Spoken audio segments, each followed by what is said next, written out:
Ndabaye ikaze mwese nshuti banywanyi bacu mukunda kandi mugakurikira amakuru n'ibiganiro dutambutsa kuri chaîne yanyu eno yacu Isange TV, chaîne ibashikiriza amakuru n'ibiganiro biba bigezweho kandi biba byakura amatoza muri Kirundi. Ndabahaye mwaramutse, abandi ndabahaye mwiriwe bivanye naho muherereye. Riniteka umunezero ntangire byusubira kubana namwe banywanyi bacu mukunda kandi mugakurikira amakuru n'ibiganiro tubandanya gushikiriza amakuru n'ibiganiro biba bigezweho kandi biba byakura amatoza. Ikarosubire ndabaye ikaze mu makuru yacu yo muri iki gitondo, amakuru abazindutse avugwa mu bisata bitandukanye, haba muri politiki, mu nkino, mu ndero, mu iperereza, mu gateka kazina muntu, mu makungu ya kure ndetse n'andi makuru yose abazindutse avugwa mu mihingo itandukanye. Ndabaye ikaze mu makuru yacu yo muri iki gitondo, amakuru menshi cyane, amakuru ahambaye ku bizindutse bivugwa mu butegetsi na cyane muri politiki y'u Burundi. Namakuru rero uravye araza agushimikira ku ngingo nkuru zikurikira, aho tuza kunyarukira mu gisata ca politiki ngaha mu Burundi tukarabira hamwe ibizindutse bivugwa, aho umukuru w'igihugu c'u Burundi Evariste Ndayishimiye yongeye gufata ingingo agaca akora impinduka mu butegetsi, ndetse kuri ubu ngubu Reverien Ndikuriyo akaba amaze gushirwa mu mabanga, akaba rero asimbuye Gabriel Nizigama nk'uko amakuru abishikiriza. Turaza kurabira hamwe ese Gabriel Nizigama akombojwe kubera iki, ese ni iyihe mvo n'imvano, byose turaza kubibashikiriza ku buryo bw'idonido. Mwebwe ico musabwa gusa mwibuke gupyonda suivre ndetse na partage kugira tubandanye kubana amakuru n'ibiganiro tubandanye gushikiriza kuri chaîne yanyu eno yacu Isange TV, chaîne ibashikiriza amakuru n'ibiganiro biba bigezweho kandi biba byakura amatoza. Turaza kandi kunyarukira mu yandi makuru kubiriko biravugwa ijya nino, tunyarukire kubiriko biravuga ko hoba hari umumenyesha makuru yagandaguriwe muri Republika Iharanira Intwaro Rusange ya Congo. Turaza kubigarukako ku buryo bw'idonido, tubabarire ibiriko birahavugwa na cyane kuri ivy'uwo munyamakuru yoba yagandaguriwe i Bukavu. Turaza kubidondora ku buryo bw'idonido. Turaza kandi no kunyarukira mu yandi makuru agiye atandukanye na cyane kubiriko biravugwa mu bisaza bitandukanye ngaha mu Burundi, vyose ku buryo bw'idonido ni mukanya tugaca tubibashikiriza kuri iyi mbonesha kuri yanyu nyene mukunda cyane imwe rudende ya Isange TV. Reka rusubire ndabahe ikaze mu makuru yacu ku buryo bw'idonido, tuyahere kubiko biravugwa muri politiki ngaha mu Burundi, nyuma yuko umukuru w'igihugu c'u Burundi Evariste Ndayishimiye kwigenekerezo rya gatandatu uyu nyandagaro y'umwaka afashe ingingo yo guhindura leta, agafata leta shasha igizwe n'abashikiranganje bashasha bose. Akaba rero yarayishizeko, ndetse ni leta uravye nagamonyeje ibibanza kuko ubushikiranganje bubiri bwose bwamaze kuvanwamwo, ariko amakuru aturuka mu begereye umukuru w'igihugu na cyane agaragaza ko ngo kuba Evariste Ndayishimiye yaragabanyije ivyo bibanza, ngo hari ibibanza bibiri agira yifatire mu minwe nk'uko amakuru abishikiriza. Mu gihe kandi abanyagihugu bo bafise ubwoba bavuga ko mu gihe ivyo bibanza navyo azobyifatira mu minwe ibintu bizosubira kuyangara, na cyane ko batanga akaroro ko ubwo ngo yavugaga agiye kwifatira mu minwe ikibazo kijanye n'igitoro, ngo byabananije kuba bibi na cyane ndetse igitoro kibandanya kuba umuzi w'ibuye ngaha mu Burundi. Muranavyibuka mu minsi iheze ko ibijanye no kwiyunguruza vyari byabaye kibazo mu gihugu cyose c'u Burundi, aho ndetse abanyagihugu bashika 200 babipfungiwe bakajanwa Bwambarangwe, akaba ariho bagiye gupfungirwa nk'uko amakuru yacu abishikiriza. Ikaba rero ari ingingo yari yafashwe n'umushikiranganje mu vyajejwe harimo umutekano n'iterambere rusange, ari Martin Tetse. Gusa uyu nguyu ntiyongeye kugaruka mu mabanga. Umukuru w'igihugu Evariste Ndayishimiye iyi ngingo yafashe yo guhindura leta agacashira ko leta shasha. Bamwe mu bahinga mu bya politiki bo bavuga ko ngo kuba yarakoze leta shasha ngo agira azana impinduka zikomeye cyane mu bisata bitandukanye, ngo na cyane ko abahoramwo ataco bari barakoze. Abanyagihugu rero ngo bakaba biteze impinduka zigaragara hano muri izi mpinduka shasha yene umukuru w'igihugu c'u Burundi yakoze. Gusa amakuru duhabwa n'amasoko yacu nuko Evariste Ndayishimiye nawe ngo bitamworoheye bivanye nuko aba bashikiranganje bashasha naho ngo haba harimwo bamwe bashaka ngo kuba bamugandagura cyangwa se bashaka kuba bamutembagaza. Uriko rero aradomwa ko urutoke ngo karimo arakorana n'imigwi itwaje ibigwanisho kuri ubu ngubu harimo Gabriel Nizigama, ndetse byanamaze kumenyekana ko kuri ubu ngubu yamaze gukomborwa, akaba yaciye asubirizwa n'uwahoze ari umunyamabanga mukuru w'umugambwe uri ku butegetsi wa CNDD FDD ariwe Nyeniteka Reverien Ndikuriyo. Nimuje kandi Reverien Ndikuriyo nawe mu minsi iheze yariko araca ku biti no ku mabuye kugira ngo atsindire ikibanza cyo kuba umukuru w'inama nkenguzamateka, ariko umukuru w'igihugu cy'u Burundi Evariste Ndayishimiye akaba yaranze kumushira muri ico kibanza, ibintu ndetse byari byamushavuje cyane. Akavuga ko rero Evariste Ndayishimiye ngo ariko ariyegeza abo mwirage ryiwe, akigiza kure abo mwirage rya Petero Nkurunziza, kandi ibi ngibi nivyo bica bizamura icuga kibi hagati y'izo mpande zombi. Reverien Ndikuriyo rero nawe yari yagabishije avuga ko kuba atabonye ico kibanza cyo kujya mu nama nkenguzamateka ngo ubu ngubu kirindiriwe ari uko azokwitoza mu kibanza cy'umukuru w'igihugu cy'u Burundi mu matora yimirije mu mwaka wa 2027. Ni ibintu rero bitamye biravugwa ko rumwe na cane n'abahinga mu vya politiki ngaha mu karere k'ibiyaga binini, bakavuga ko ngo Evariste Ndayishimiye atewe ubwoba no kubona uyu nguyu Reverien Ndikuriyo akibandanya akorera mu kibanza cyo kuba ari umunyamabanga mukuru w'umugambwe uri ku butegetsi CNDD FDD. Si ibyo byonyine kandi kuko na Gervas Ndirakobuca nawe ndetse na Gelas Ndabirabe aba bombi bose ni abantu bakomakomeye cyangwa se b'ibihangange mu butegetsi bwa CNDD FDD, na cyane ko bisanga aribo barongoye inama cyangwa se conseil de sage. Ibi rero biri muri bimwe bituma Evariste Ndayishimiye bitamwohera ndetse no kuzokwitoza mu kibanza cy'umukuru w'igihugu mu matora yimirije mu mwaka wa 2027 bidashobora kuzomworohera.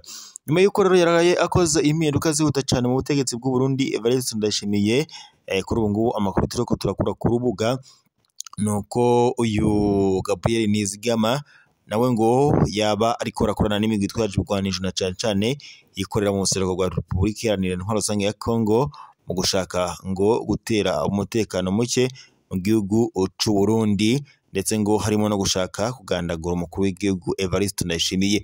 Iyi nyifato rero ya Gabriel Nizigama yateye amakenga umukuru w'igihugu cy'u Burundi, nubwo yaramaze iminsi mikeyi amushize mu mabanga, aciye rero amukombora. Kuri ubu ngubu aciye ashiramwo Reverien Ndikuriyo, akaba ari we ariko aramutswa ico kibanza carimwo Gabriel Nizigama nk'uko amakuru abishikiriza. Ni mu gihe kandi intwaro ya Evariste Ndayishimiye nshasha yahora iri ifite ubushikiranga intwaro ya mbere yari ifite ubushikiranganji 15, ariko kuri ubu ngubu iriko irarangwa n'ubushikiranganji 13 gusa. Vyumvikana ko ubushikiranganji butatu bwose yamaze kubufuta, ariko hari amakuru aturuka mu Kenyegero avuga ko ubwo bushikiranganji bubiri Neva ariwe ngashobora kuzobwifatira mu minwe, ariko ikibanza cy'umushikiranganji wa mbere coco naco kiriko kiravugwa ko byinshi, aho rero umushikiranganji wa mbere ngo yoba afise uruyeri ntangere n'umukuru w'igihugu cy'u Burundi na cane mu bijanye no kunyonora amatungo y'igihugu. Ivyo rero bigaca bitera icuka kibi hagati y'abanyagihugu ndetse n'indongozi, zikavuga ko nawe adashobora kuzoshikana ku banyagihugu ku mbono kazoza yifashe mu mwaka wa 2040, igihugu kandi kizoba giteye imbere mu mwaka wa 2060. Mu gihe rero n'ubundi ubwo yari umushikiranganji w'ikigega ca leta uyu Nestor Ntawontuye ari nawe yari yafashe ingingo yo kuduza amahera asumishwa mu rugo rw'umutambukanyi rw'umukuru w'igihugu Murantunga, aho rero yari yiyemeje ko ngo umukuru w'igihugu azoza arahabwa imiliyoni 3 za buri munsi zizaza ziramufasha gusuma. Ibi rero bikagaragaza ko aya mahera ari menshi mu gihe ari igihugu gikennye, abanyagihugu bafise ubukene ntangere, haba mu bijanye n'igitoro, haba mu bifungurwa, amafaranga mvamakungu yose byarabuze. Abanyagihugu rero bakidoga bavuga ko intwaro ya Nestor Ntawontuye nayo ishobora kuba igiye kuzamwo agahotoro, na cane ko ngo ari umwe mu begereye umuryango w'umukuru w'igihugu cy'u Burundi Evariste Ndayishimiye. Amakuru rero nk'uko twari turabibabwira Evariste Ndayishimiye yaba yamaze kubona ko ibiriko cyangwa se ibyo yakoze byo gushinga leta shasha idafise abahozemwo bashobora kuzobafasha ishobora kudazamara kabiri rero na cyane cyane ko bariko barategura umugambi wo gushaka kumutembagaza. Ingingo rero yafashe yihutse cyane nuko kuri ubu ngubu Gabriel Nizigama we yamaze gusubirizwa byihuse cyane. Kuri ubu ngubu rero amakuru ku rubuga akaba ariko arabishikiriza nabitomora neza cyane, natwe akaba ari amakuru twahawe n'amasoko yacu mubegereye umukuru w'igihugu ndetse na n'uyu Gabriel Nizigama yamaze gukomborwa. Naho mu gitondo cyo kuri uyu wa 7 Nyandagaro 2025 isasa rigira 8 ry'inama y'umwaka y'u Burundi yabandanije. Mu gice ca mbere cy'uyu munsi habaye inama mu migwi itandukanye, abarayiki ukwabo ndetse n'abahezagiwe abaparibo abapastori n'abadiyakoni ukwabo, aho ndetse mu mpande zose bayaze ibigega mu nzego zabo,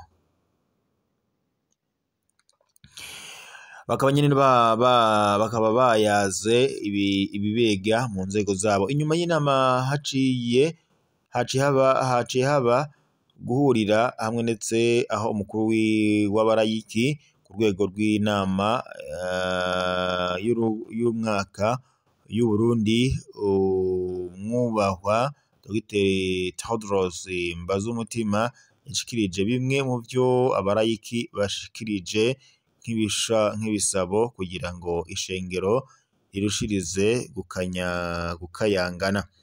Nayo Musenyeri Emmanuel Sinzohagera we afise ijambo yibukije abari aho kwigira ku bihe bibi inama y'umwaka y'u Burundi mu ishengero Methodiste Uni yaciyemwo ngo kugira ngo bitegure ibihe vyiza ishengero ryinjiyemwo. Yasozereje ijambo ryiwe amenyesha ko yuguruye icese isasa rigira 8 y'inama igira 8 y'inama y'umwaka y'u Burundi mu ishengero Methodiste Uni mu gihugu cacu c'u Burundi. Naho mu mugambwe CNL inyuma yo kwisamburira ko CNL umugambwe ukomeye ubu usigaye uvugwa kw'izina ryonyine. Umugambwe CNL wahoze uramutswa Honorable Agathon Rwasa, ariko kuri ubu ngubu wamaze gushirwa mu minwe ya Nestor Girkwishaka, akaba rero ariwe awuramutswa. Ibingibi kandi navyo bikaba bivugwa ko ngo vyaba byarakozwe n'umukuru w'igihugu c'u Burundi na cyane kugira ngo uyu mugambwe CNL wamburwe Honorable Agathon Rwasa uce ushirwa mu minwe ya Nestor Girkwishaka. Ngo kandi icyabitengo nuko uyu Honorable Agathon Rwasa yanze kugendera ku ngingo zifatwa n'umugambwe ku butegetsi wa CNDD-FDD. Ivyo rero vyarasavuje cane umukuru w'igihugu c'u Burundi ndetse nabo bafatikanyije mu mugambwe CNDD-FDD baca bafata ingingo yo gukombora uyu Honorable Agathon Rwasa kuri uyu mugambwe wa CNL.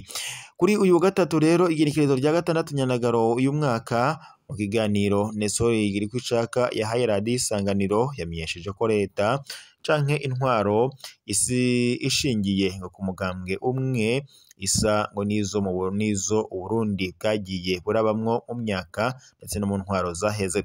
Akanamenyesha kandi ko ngo dufatiye mu gihe ngo n'ikinjana tugezemwo ngo intwaro benizo ngo atakarusho ishobora kuzanira abanyagihugu kuko isubiza inyuma intwaro rusange.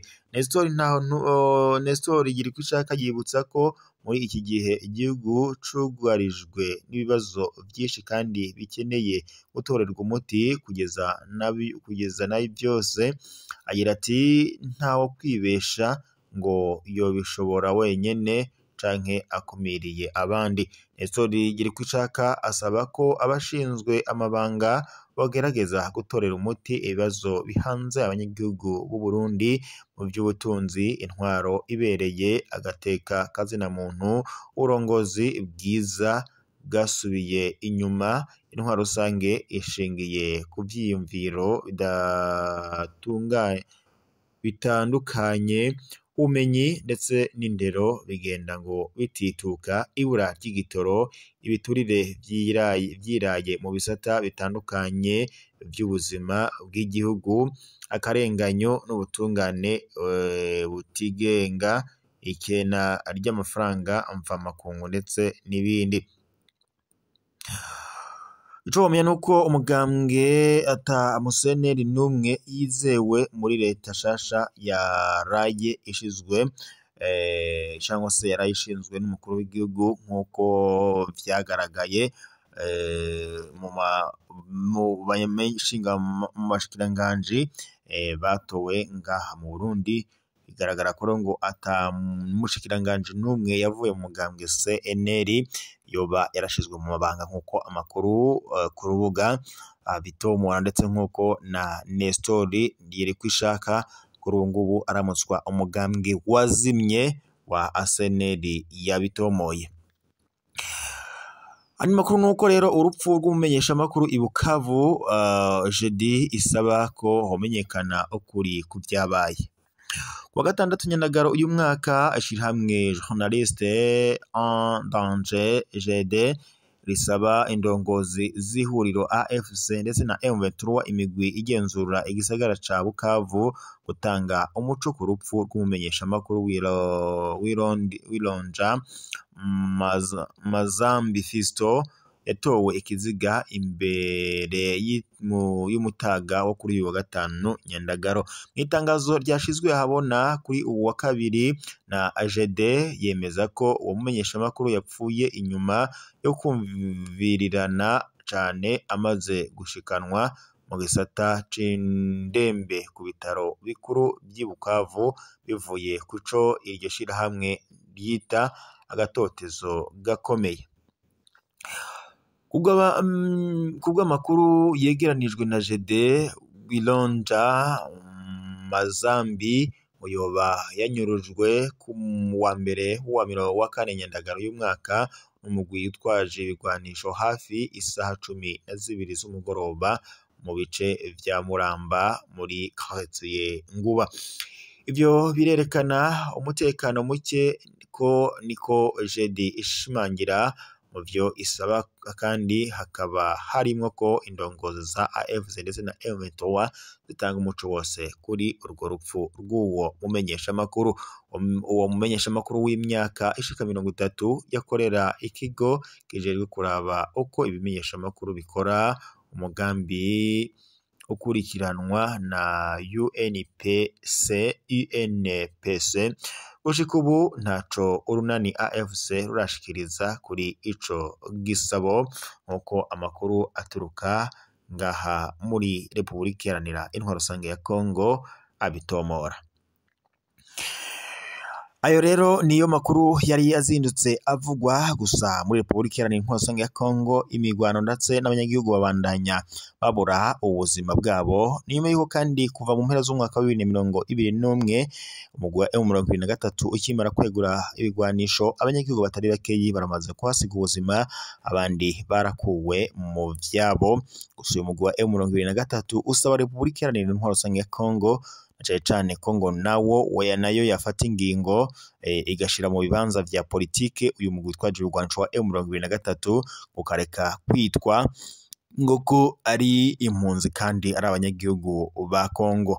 Mu gihe kandi leta ya Kongo yagiriza leta y'u Rwanda Kongo ariyo ifadikanya n'umugwi twaje urwanisho wa M23 mu kugabanya umutekano wa Kongo, nubwo iyi ari ingingo leta y'u Rwanda idahengeshanye guhakana yivuye inyuma, ikavuga ko atayihuriye n'umugwi twaje urwanisho wa M23 mu kugabanya umutekano mu buseruko bwa Republika Iharanira Intwaro Rusange ya Kongo. Gusa ku rundi ruhande leta y'u Rwanda nayo yagiriza Republika Iharanira Intwaro Rusange ya Kongo gufatikanya n'imigwi twaje urwanisho nka FDLR no gushaka guhungabanya umutekano w'igihugu kibanye cy'u Rwanda nubwo perezida wa Kongo Antoine Felix Tshisekedi Tshilombo we avuga ko ngo umugwi wa FDLR ngo ari akagwi k'abasuma ngo kudusigarira kadateye ubwoba igihugu kibanye c'u Rwanda. Reka rushimire mwese mwari kumwe natwe mu makuru n'ibiganiro twariko turabashikiriza amakuru yacu yo muri iki gitondo. Reka tube tuyasozere ngaha tuze gusubira amakuru araza kubageza uko kuri iyi muresha kuri ayo mukuna cyane imwe rutende ya Isange TV.